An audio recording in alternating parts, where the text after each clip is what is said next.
Halo teman-teman, selamat datang di Sumber Artikel.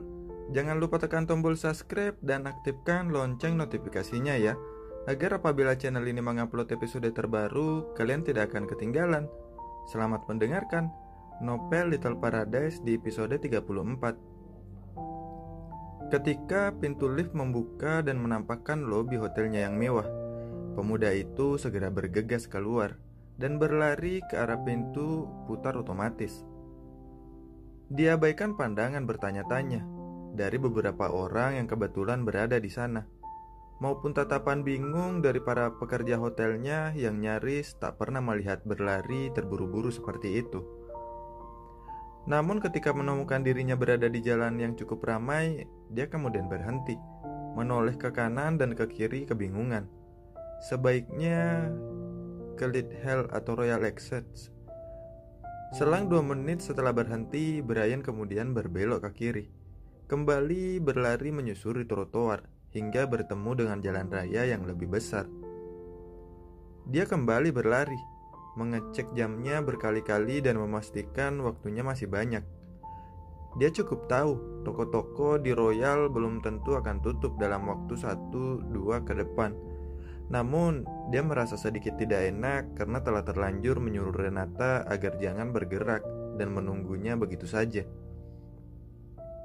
Sebuah ide yang terbesit di kepalanya tadi tentu saja adalah untuk memberi hadiah pada Renata. Brian tahu itu bukan kewajiban untuk membelikan sesuatu sebagai kado ulang tahun sang gadis. Tapi mengingat perlakuannya pada sang pelayan yang cukup semena-mena selama ini, setidaknya dia ingin mengapresiasikan bentuk rasa terima kasihnya kepada gadis itu. Dan juga karena sang pemuda tahu kalau mungkin dia adalah orang terdekat dengan Renata, setidaknya untuk saat ini. Gadis itu tidak lagi memiliki siapapun sekarang selain dirinya untuk menggantung. Memasuki pusat perbelanjaan, lagi-lagi dia dibuat kebingungan dengan pilihan hadiah untuk diberikan pada pelayannya. Pandangannya berpindah dari satu toko ke toko lainnya. Kebanyakan merupakan toko perhiasan. Dan dia tahu ia tidak mungkin membelikan Renata barang berupa perhiasan. Lagi pula, Renata tidak terlihat seperti orang yang senang memakai perhiasan seperti beberapa orang perempuan yang sedang berlalu lalang di tempat itu. Brian mengembuskan napas panjang dan mulai berjalan, mencari sesuatu untuk diberikan kepada Renata. Ini sulit, dia nyaris tak pernah membelikan hadiah pada seorang perempuan selain sang ibu, yang biasanya sudah cukup senang dengan kedatangannya ke Oslo dan membawakan kue Black Forest yang besar. Kue, gadis itu sudah membuat kue dan tidak ada gunanya dia membeli seloyang lagi. Pakaian pun sepertinya dia lebih senang menyeret Renata ke toko dan menyuruhnya mencoba sebelum membelikannya. Pakaian macam-macam yang terlihat pas di tubuhnya, seperti waktu hari kedua gadis itu ada di rumahnya. Pada akhirnya dia memasuki Hermes, merasa mungkin lebih baik memberi tas bagi Renata. Pramuniaga di dalam sana langsung menyambutnya. Sedikit keheranan dengan penampilannya yang sedikit berkeringat, dengan napas masih memburu. Dia hanya berkata bahwa membutuhkan tas untuk diberikan sebagai kado ulang tahun pada seorang gadis remaja dan sepenuhnya menyerahkan pada pramuniaga untuk menyarankan beberapa jenis tas yang dirasa cocok. Hingga akhirnya Brian memilih satu. Brian bahkan tidak bertanya beberapa harga yang akan dia belinya dan hanya menyerahkan kartu kredit untuk membayar. Dia keluar dari toko dengan menantang shopping bag berwarna orange khas Hermes. Melirik jamnya sekali lagi dan menyadari dia sudah pergi hampir setengah jam. Kakinya yang melangkah perlahan kemudian dipercepat hingga menemukan dirinya lagi-lagi berlari menuju ke arah hotelnya. Mengabaikan pandangan penuh pertanyaan dari semua yang berada di lobi dan langsung menuju lift membawanya menuju kamarnya di lantai 51. Waktunya singkat yang didapatnya di dalam lift tidak cukup untuk membuat napasnya kembali teratur. Brian keluar dari lift masih dengan napas terengah, tapi mempercepat langkahnya ke ruangan tengah di mana dia menyuruh Renata untuk menunggu. Matanya menemukan Sophie melingkar dekat kaki sang gadis. Dalam keadaan yang sama dengan Renata, tertidur. Lagi-lagi tertidur dengan damai. Padahal dia yang tadi amat mengantuk saja, kini matanya terbuka lebar. "Renata, hai." Diguncangnya pelan bahu sang gadis sampai terbangun. Lagi-lagi gadis itu ketiduran. Entah sejak kapan, sepertinya karena dia terlalu bersemangat menyelesaikan semua pekerjaannya agar bisa memasak benar-benar menghabiskan energinya.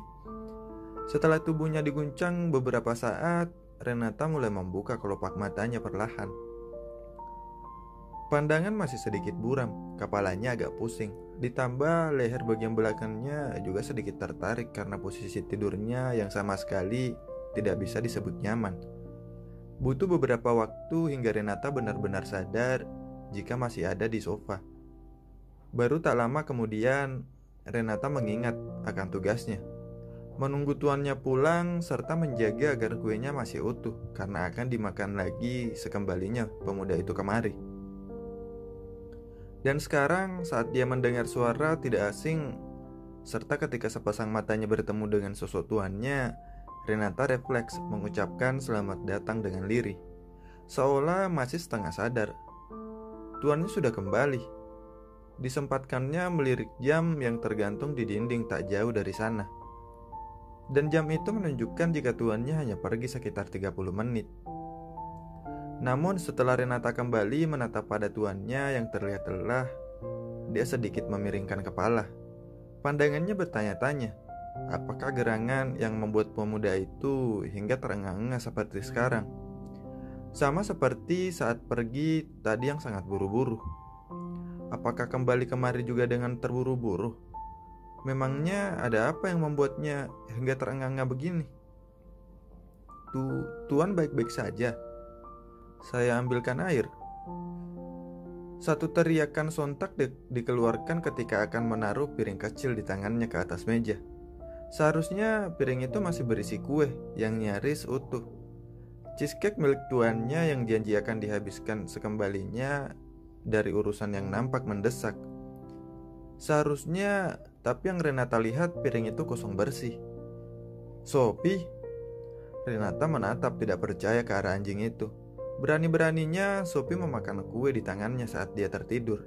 Ditambah lagi ketika Renata menyeru, hewan berbulu putih itu hanya membuka sebelah matanya, mengibaskan ekornya singkat dan kembali tertidur. "Maaf, kuenya habis dimakan Sophie." Terdengar nada penyesalan dalam kalimatnya. Renata tidak tahu apalagi yang harus dikatakan. Dia memang salah karena lengah dengan tertidur di sofa begitu saja. Bahkan saat Sophie mencuri kue di tangannya, Renata sama sekali tidak terbangun karena kelewat pulas tertidur. Pemuda itu hanya tertawa pelan. Dia memang menyuruh Renata untuk menjaga kuenya supaya memakannya lagi. Tapi sepertinya Sophie mendahului. Padahal dia pergi hanya setengah jam saja. Menegur Sophie sepertinya yang dilakukan Renata pun tidak ada gunanya. Hewan itu sudah kembali bersantai, seakan tidak pernah melakukan kesalahan. "Tidak apa, sudah seharusnya ia juga mendapat jatah kue ya kan, Sophie?" Anjingnya hanya menjawab dengan sebuah salakan singkat. Renata menghela napas. Syukurlah jika tuan tidak marah dan malah memaklumi. Tapi tetap saja dia harus mengembalikannya yang baru dan juga segelas air, melihat keadaan sang pemuda yang mirip dengan pelari setelah menyentuh garis finish. "Tunggu sebentar, akan saya ambilkan yang baru," kata Renata sembari berjalan menuju dapur. Awalnya dia mengiyakan setelah Renata mengatakan akan mengambilkan kue yang baru. Namun Brian mendadak teringat sesuatu yang segera memanggil pelayannya, mencegahnya pergi dari sana saat itu juga. "Tunggu dulu Renata." Segera tangannya terlurur dan menarik tangan sang gadis. Otomatis menghentikan gerakannya. Matanya menatap lurus pada mata pelayannya, membuat Renata kebingungan. "Tuan, ada apa?" Belum sempat Renata menyelesaikan kalimatnya, sebuah tas belanja berwarna orange disodorkan padanya. ini untukmu, hadiah ulang tahunmu." Di dalam shopping bag yang diberikan pada Renata berisi sebuah tas Hermes yang berwarna baby pink. Dia tidak tahu apakah gadis itu akan menyukai pemberiannya atau tidak. Sayangnya, Brian tidak punya waktu banyak untuk berpikir demikian karena sang pemuda memilih kado tersebut dengan agak terburu-buru. Kurang dari 10 menit, bahkan dia tidak sempat memilih banyak dan hanya mengambil satu yang sekiranya cocok untuk sang pelayan. Tinggal berharap Renata cukup menyenangi pemberiannya itu saja. Dan Brian tidak memberikan waktu bagi Renata untuk bertanya macam-macam padanya setelah menyerahkan hadiah tersebut. Pemuda itu justru kemudian menarik sang pelayan perlahan, kemudian memeluknya. Dia tidak pernah melakukan itu sebelumnya. Gestur yang biasa diberikan pada gadis itu tidak lebih dari sekedar tepukan di bahu. Dan hari ini entah apa yang mendorongnya hingga akhirnya Brian memutuskan untuk mendekap sosok di depannya. Happy birthday Renata. Terima kasih banyak telah mendengarkan sumber artikel ya. Jangan lupa diberikan like beserta komentar sebanyak-banyaknya. Tunggu episode selanjutnya. Bye-bye.